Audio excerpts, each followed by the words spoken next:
Graça e paz, povo de Deus, nós somos Jesus na Rua e estamos aqui transmitindo, a partir do estúdio avançado de Crateús, no Ceará, mas a rádio é Fortaleza, Ceará. E eu quero agradecer, meus queridos, primeiro de tudo, por vocês terem se inscrito no canal, ativado o sininho, deixado o seu like e nos dado a oportunidade na fanpage do Jesus na Rua, se inscreva na fanpage, se inscreva no Instagram, acesse a televisão Jesus na Rua, no site www.jesusnarrua.com.br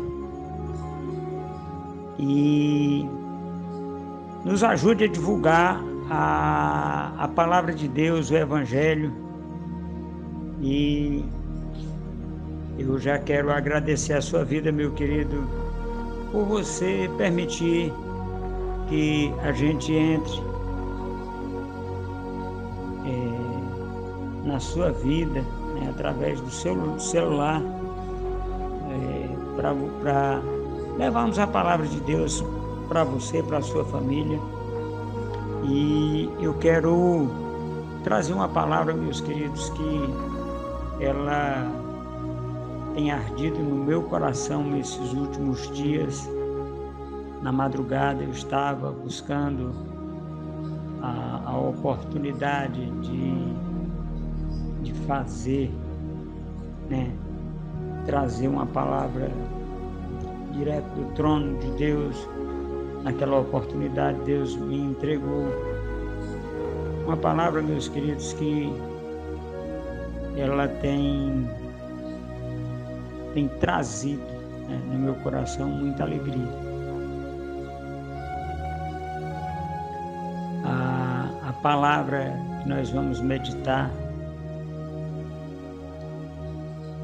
ela está ali em Mateus capítulo 8, versículos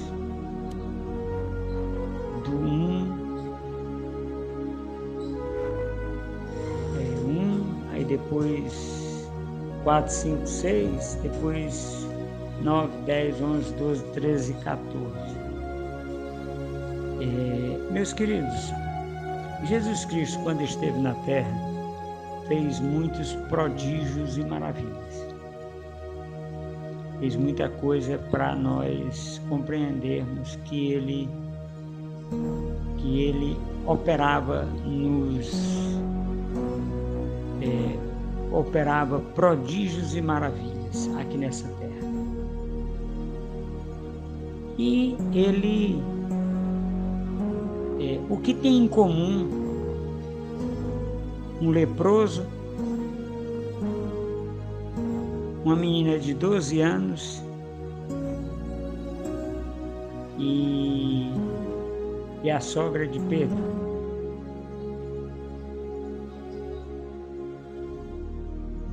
Muito bem. O leproso,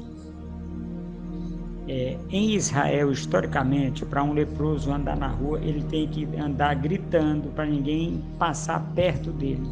Leproso, leproso, leproso.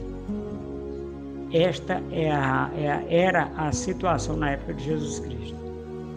Porque, por exemplo, se uma pessoa esbarra num leproso e essa pessoa resolve matar aquele leproso, é só ela pegar e começar a apedrejar ele. É só isso. Não tem pena de morte, não tem nada. E então, olha só como é interessante. Jesus Cristo estava no Monte das Oliveiras. O que é o Monte das Oliveiras? Porque as pessoas pensam que o Monte das Oliveiras é uma coisa bem alta, e não é. É só uma elevação. Ela tem cerca de 2 metros e pouco de elevação acima do nível da cidade. E Jesus Cristo vinha descendo com a multidão, né? Está aí em Mateus capítulo 8, versículo 2 em diante. E esse homem, ele viu Jesus Cristo de longe e gritou. Por que ele gritou? Porque ele tinha que avisar que ele era leproso. E ele gritou de longe.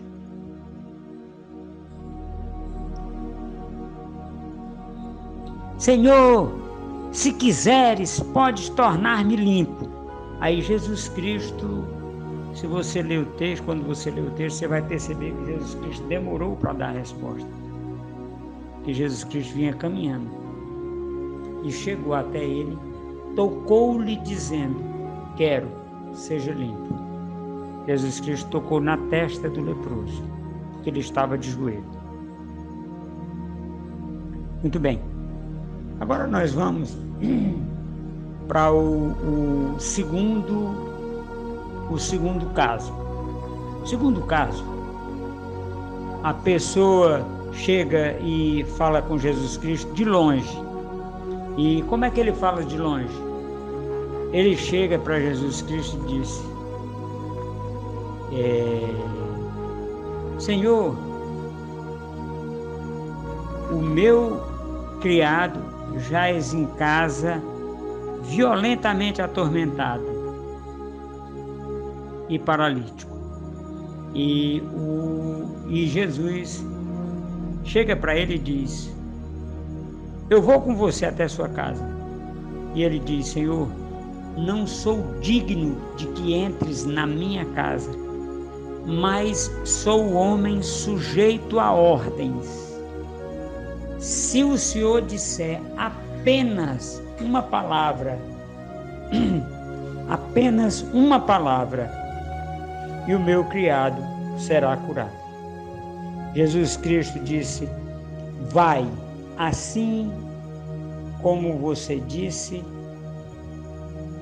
será. Aí Jesus Cristo se vira para os discípulos e diz, em verdade, vos digo que nem mesmo em Israel encontrei tanta fé. Então, vamos lembrar. Jesus Cristo curou um tocando na testa e curou o outro só dizendo a palavra. Agora nós vamos para o terceiro caso, que é muito interessante. Jesus Cristo atravessou o mar de Tiberíades e quando ele desceu do barco, ele encontra Jairo, chefe da sinagoga. E Jesus Cristo, encontrando esse homem chega e diz, Senhor, minha filha. Agora vamos fazer um apêndice aqui, uma pausa aqui no relato bíblico e vamos entender isso aqui. Olha só, aquele centurião, ele foi interceder pelo amigo dele, que ele não considerava como empregado, era um amigo. Então ele foi interceder pelo amigo. Ponto. Aquele dirigente da sinagoga, ele era um homem graduado. Ele foi interceder pela filha. Agora vamos entender uma coisa muito interessante, olha só. O leproso intercedeu por ele mesmo. O centurião intercedeu pelo seu amigo, vamos colocar assim, pelo seu amigo. E Jairo foi interceder pela filha dele. E um detalhe muito interessante sobre a filha de Jairo é que ela é a que tinha menos idade. E Jairo engoliu o orgulho de de ser o chefe da sinagoga e pedir uma bênção, um favor a Jesus Cristo. Quando ele estava falando com Jesus Cristo, chega o amigo dele, de Jairo, e diz: Jairo, rapaz, não adianta mais incomodar o mestre não, porque a menina já morreu.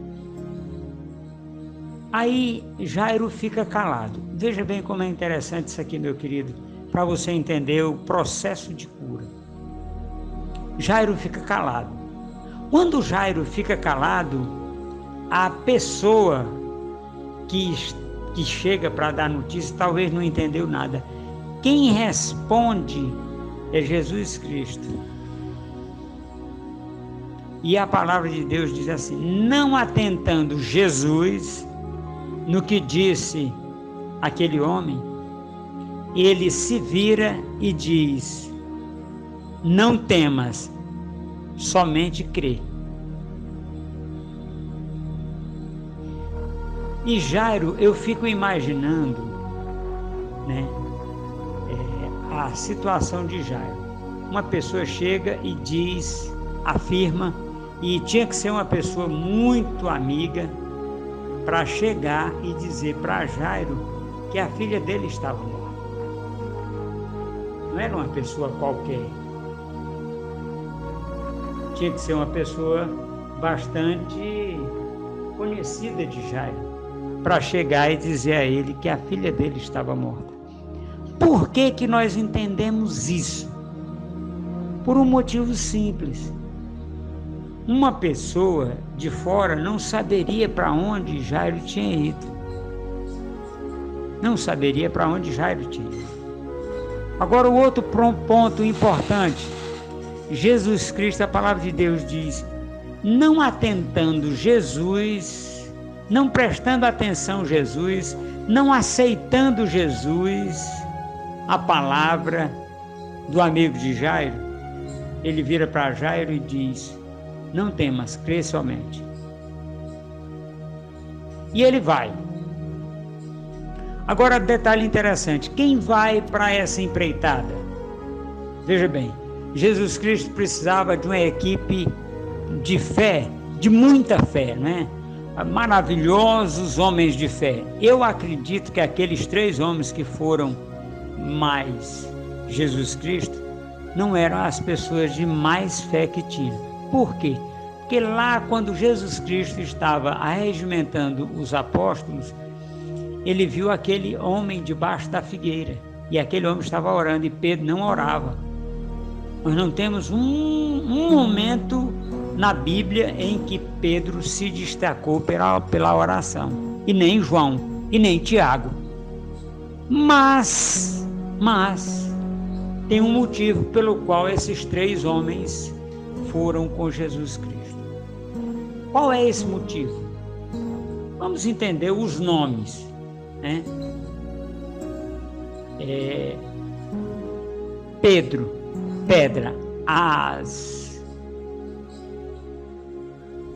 os 10 mandamentos foram escritos em tábua de pedra. Jesus Cristo veio na velha aliança, que foi escrita em tábuas de pedra. Então, Pedro era companheiro de Jesus Cristo por estarem no mesmo marco de tempo. Eles estavam na mesma época. Aí nós vamos agora para Tiago e João. Então vamos lá. O nome Tiago, né, é Pedro, pedra, os 10 mandamentos, a lei mosaica foi feita em tábuas de pedra. Aí Tiago significa substituição. Aí, ó, Pedro, a lei foi escrita em tábua de pedra, a lei mosaica. E João, que significa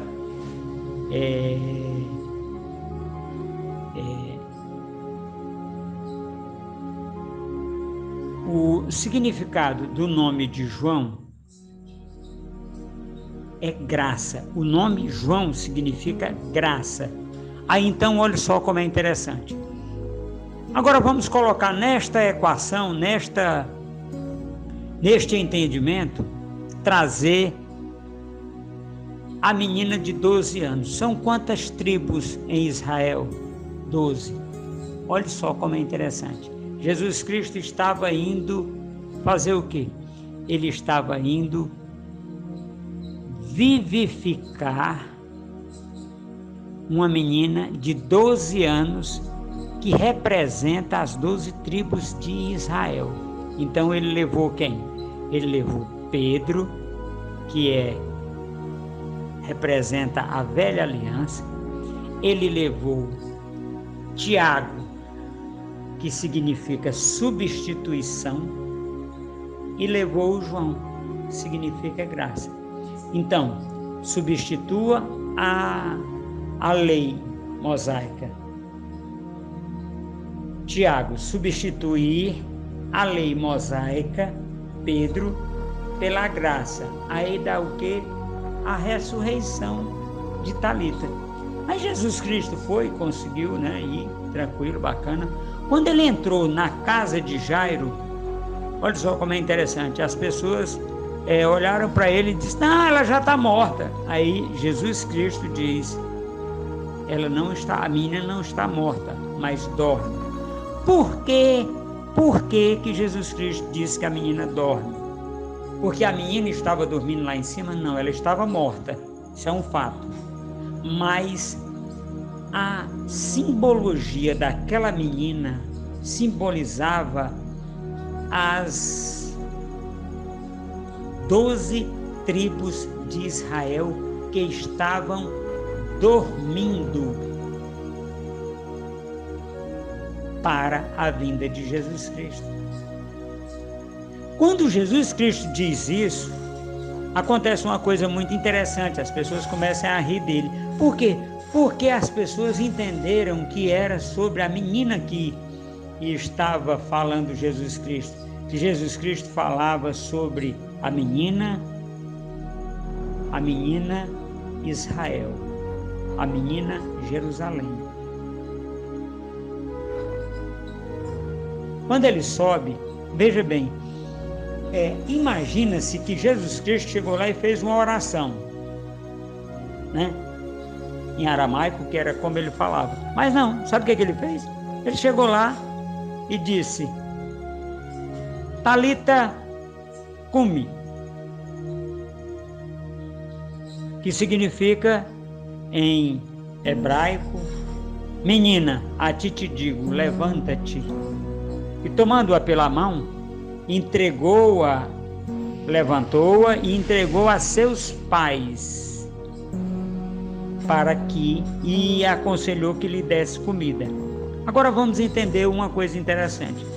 Jesus Cristo, com os 12 discípulos, se você pegar, cada um dos discípulos era de uma das tribos de Israel. Vocês sabiam disso? Pois é. Cada um dos discípulos era de uma das 12 tribos de Israel. E quando Jesus Cristo chega para os pais e diz: dê-lhe de comer, ela tem fome. Naquele instante, Jesus Cristo começou a ensinar para os discípulos,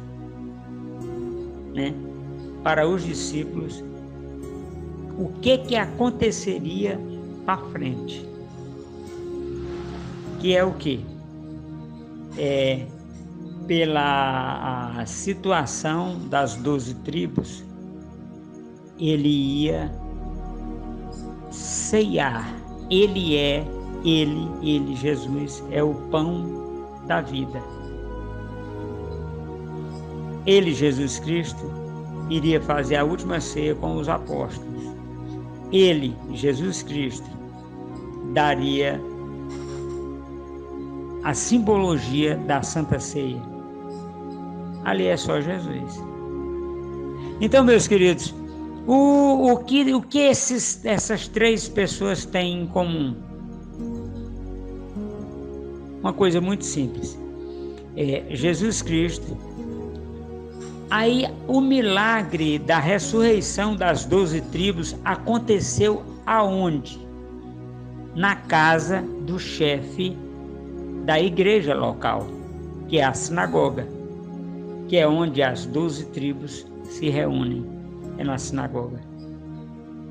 Então, meus queridos, esse momento é o momento em que nós precisamos entender que Jesus Cristo está voltando. Jesus Cristo voltou essa semana para um amigo que eu tinha, né, lá em São Paulo. Ele faleceu, então Jesus Cristo voltou para ele. Mas Jesus Cristo está voltando, ele está às portas. Por quê? Porque as dores já começaram. As dores já começaram. Se nós formos analisar direitinho, as dores de Jesus Cristo, eles começaram quando? 6 horas da manhã. 6 horas da manhã. Ou então na segunda vigília da noite, depois da meia-noite. Que a primeira vigília é de 6 às 9, a segunda vigília é de 9 à meia-noite, e a terceira vigília é de meia-noite para frente. Então, Jesus Cristo ceiou antes da meia-noite. Quando ele estava orando lá, era na segunda vigília da noite. E, meus queridos, é preciso que a gente tenha esse entendimento. Nós estamos trazendo essa palavra, né, pela rádio Palavra e Oração. E eu quero agora desejar a você que está me ouvindo nesse instante, está me ouvindo nesse momento, a oportunidade que você possa se converter a Jesus Cristo, que você receba de Deus toda a boa, agradável e perfeita vontade de Deus. E nós vamos fazer, dentro desse tema, uma pregação de oração. Aqui é uma pregação, é a base para a palavra de oração. Então nós vamos, agora eu vou fazer uma oração simples. Pai, em nome de Jesus, eu peço que o Senhor derrame sobre a vida dos teus filhos, Pai, que estão ouvindo essa palavra hoje, Pai, o entendimento, Pai, sobre isso que nós falamos, que estamos começando as dores. Jesus Cristo já há 2000 anos começou as dores e nós estamos entendendo que as coisas já estão bem avançadas. E o Senhor cura, salva e liberta o teu povo, Pai, em nome de Jesus. Agora eu quero agradecer, meu querido, minha querida irmã, nós temos 550 escolas bíblicas para a Vida Real Bote. Precisamos de ajuda financeira para manter elas. Precisamos de ajuda financeira para manter as rádios. São 41 rádios ao redor do mundo, né? E nós temos uma despesa, e eu queria que, se você disponibilizasse no coração a dar uma ajuda ao Projeto Jesus na Rua. O número Pix para doação é 63981264557. Só relembrando, é um número de telefone. Na realidade é o número do telefone do Jesus na Rua, que é 63981264557. Muito obrigado, meus queridos, que Deus abençoe, Deus ilumine, Deus traga muita paz, muita alegria, muita prosperidade em Cristo Jesus na sua vida. Um abraço, boa noite. Amém.